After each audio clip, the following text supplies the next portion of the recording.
Dave was walking through the woods at 10 p.m. when he thought he heard a noise in the bushes. He looked around and saw no one, but he sensed there was someone watching him. He never walked into the woods more than a mile, because everyone that knew the woods knew that it could take hours, if not days, to find your way out. The further you went in, it was like a maze after a while. He continued to walk on when suddenly two people in black jumped out of the bushes in front of him and held a gun to his head.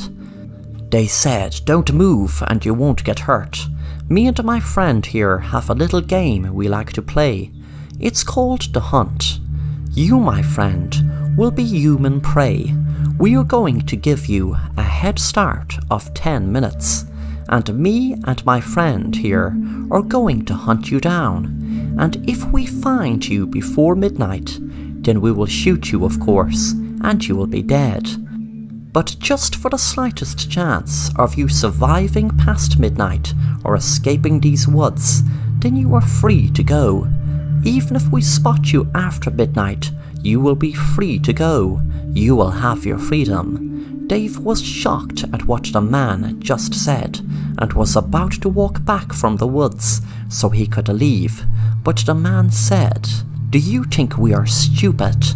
You are not allowed to go that way. You're only meant to go deep into the woods, and don't think about coming back. We have dozens of more people on the lookout in case you decide to leave the easy way. But don't worry, it's just me and Bert here who will be hunting you down when you go that way deep into the woods.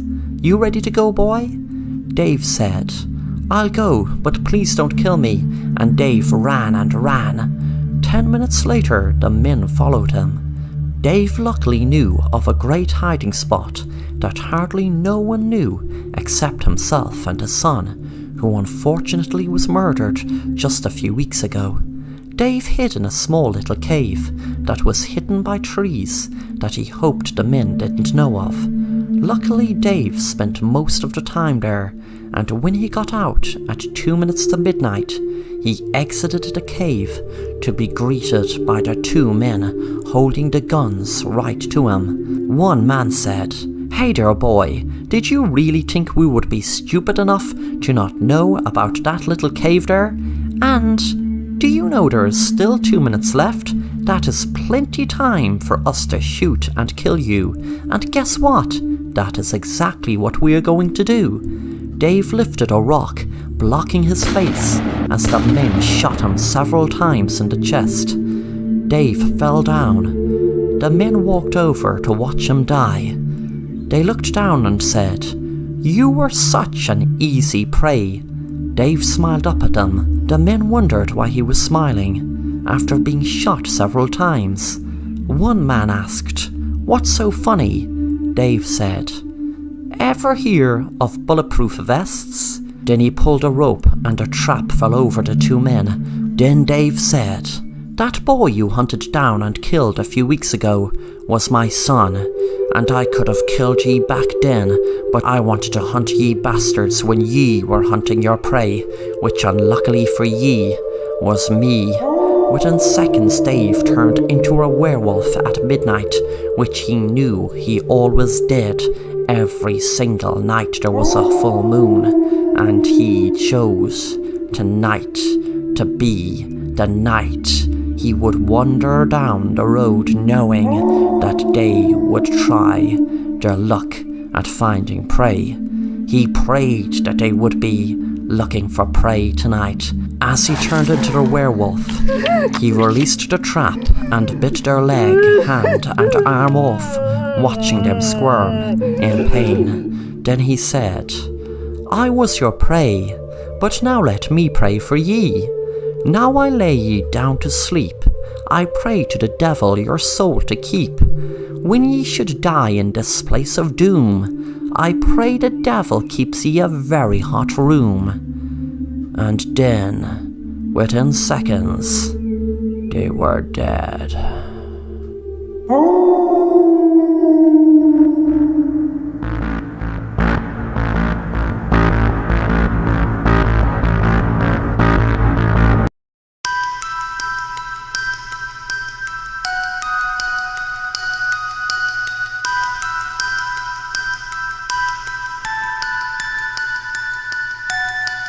Sophie was watching the news when she thought she heard someone in her hall.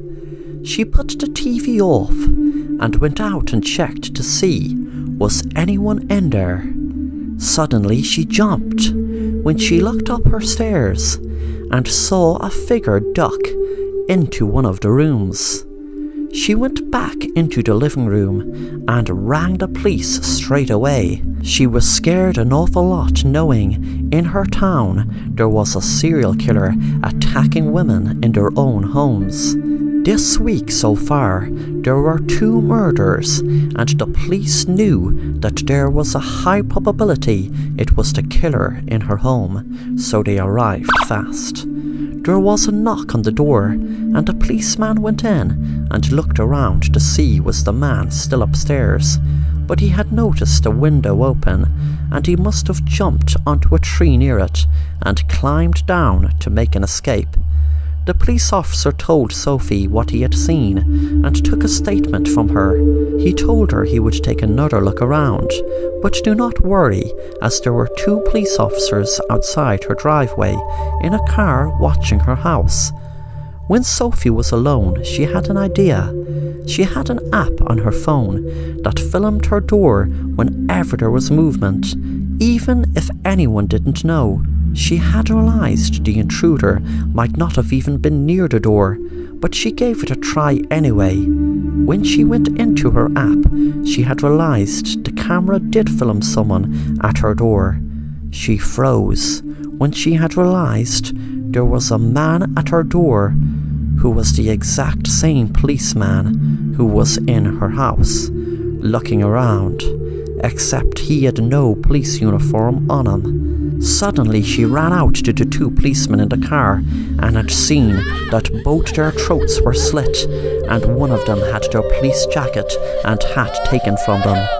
She heard a noise and turned around. When she turned around, she saw the man who was posing as a policeman. He smiled and said, "You should have checked your app before you let a stranger in your house." Then he lifted up his gun and shot Sophie in the head.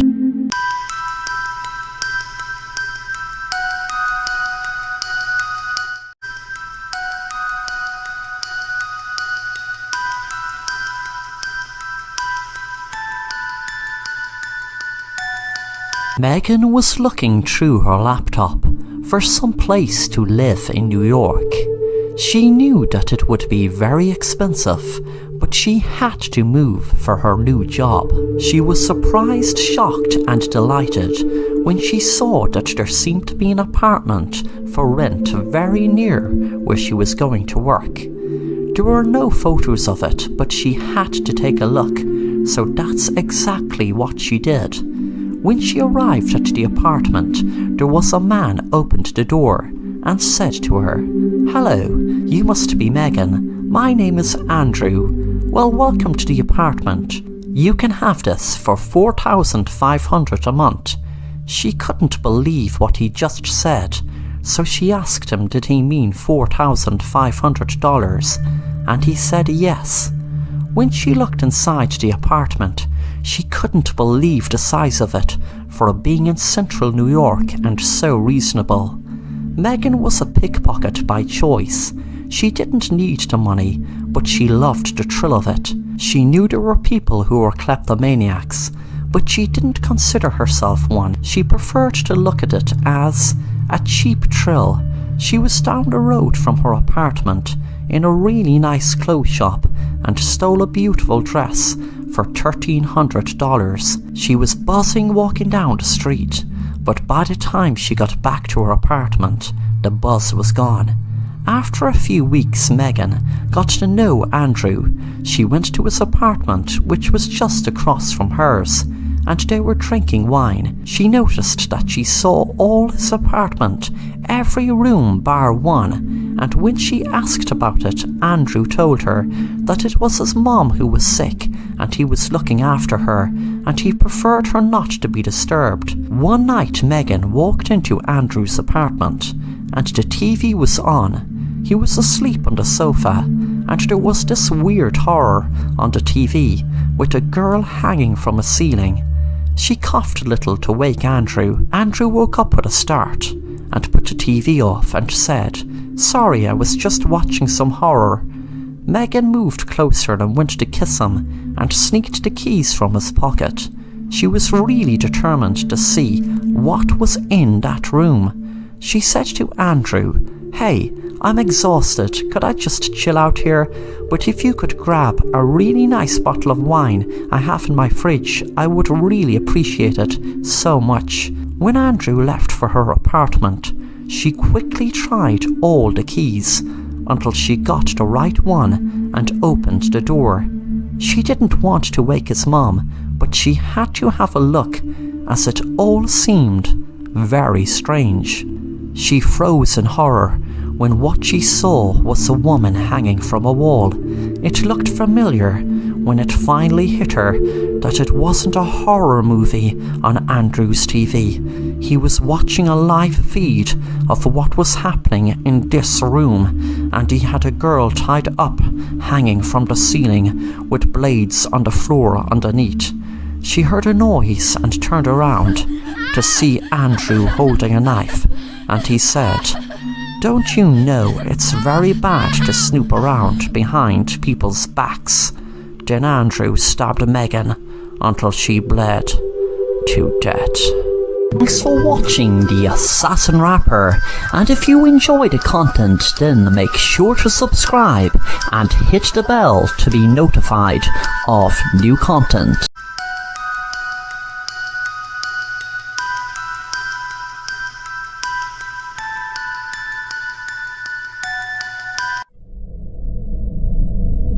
No one speaks of 44 Cedar Road. On a street lined with family homes, each with decorated front yards and fresh-cut grass, there stands another.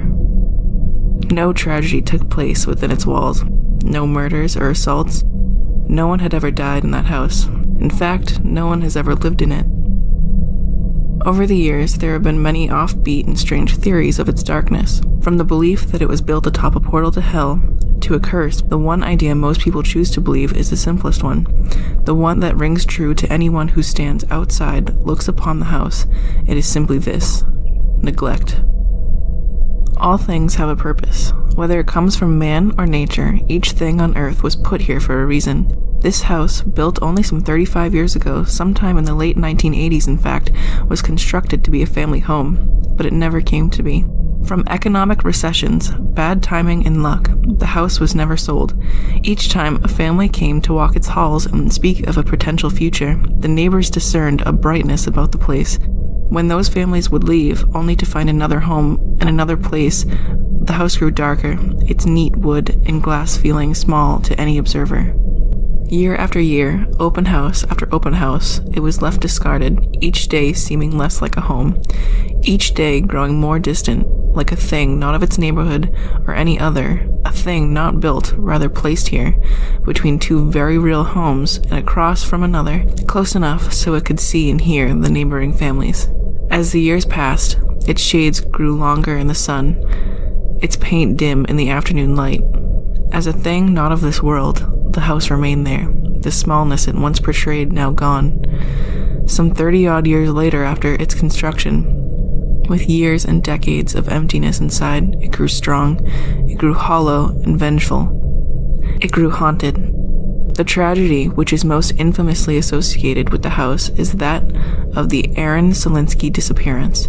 According to police reports, the boy was last seen by a friend who resided on the far end of Cedar Road.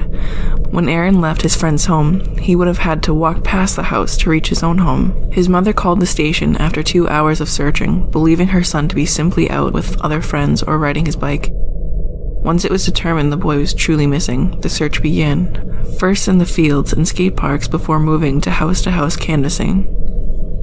In the intervening hours, when Aaron's mother was still searching, a call came to the station. It was the man who lived beside 44 Cedar Road. He claimed to have heard screams coming from inside the house. What he did not tell police at the time is that he, his wife, and children were terrified of the screams. It sounded like someone was getting their limbs torn off, he said.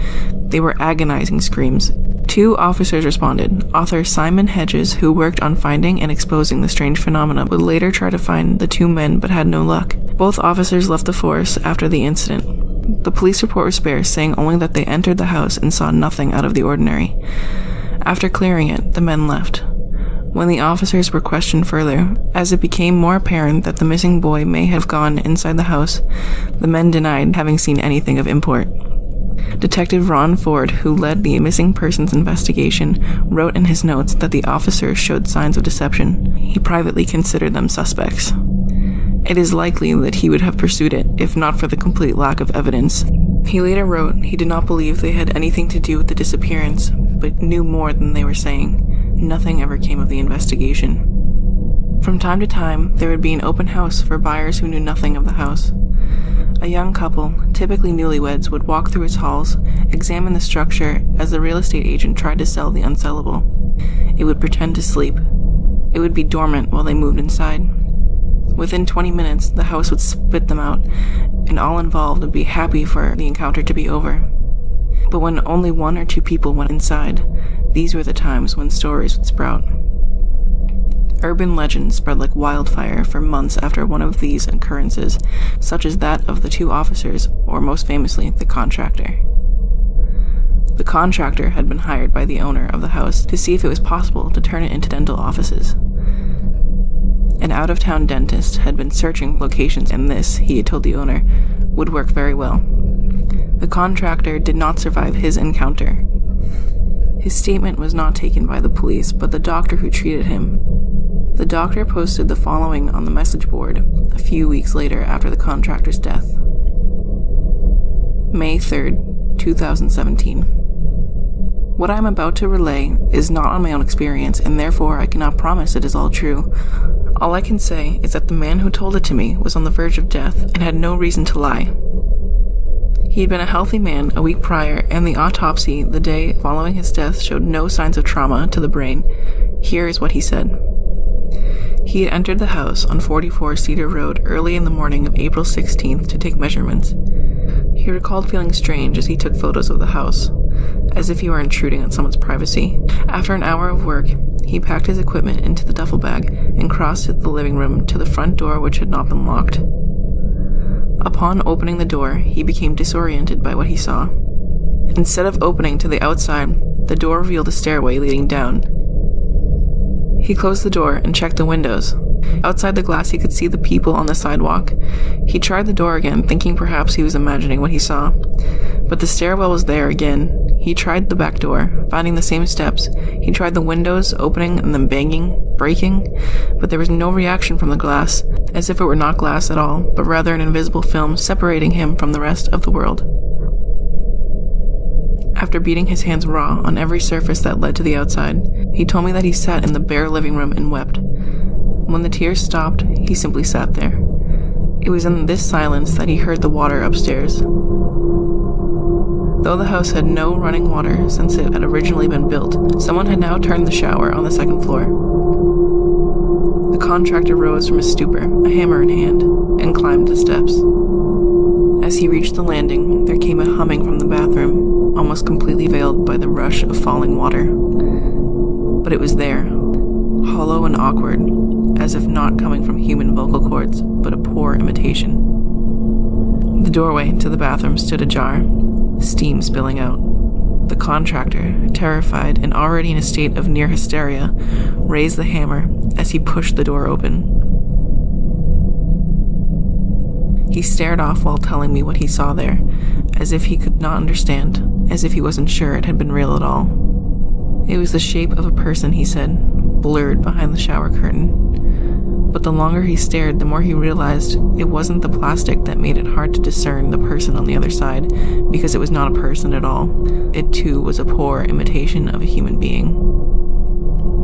He turned back toward the staircase, but from below, another humanoid shape was walking up. The contractor ran down the hall and into the back bedroom. There was no furniture, and the closet had no door. He simply had no place to hide. Again, he tried the windows, but again, it was to no avail. It was from this view that he saw the neighboring home. The curtain on the windows obscured the people inside, making them look like nothing but shapes. He wondered then if this was what the house believed families to look like. The water in the hall cut out, and he could hear them there, mumbling, staggering. And soon they were searching. It didn't take long before the door opened and he was found. They were so happy, he told me, so happy when they found me. At this, he wept. He would not say more, only that when he found himself outside, he thought he had been in the house for weeks, but it had only been hours. Over the next few days, he deteriorated, body and mind, every day telling me something new. On his last day of living, he was not much more than a corpse. With his last breath, he told me this. They sang to me. Every night, they sang me to sleep.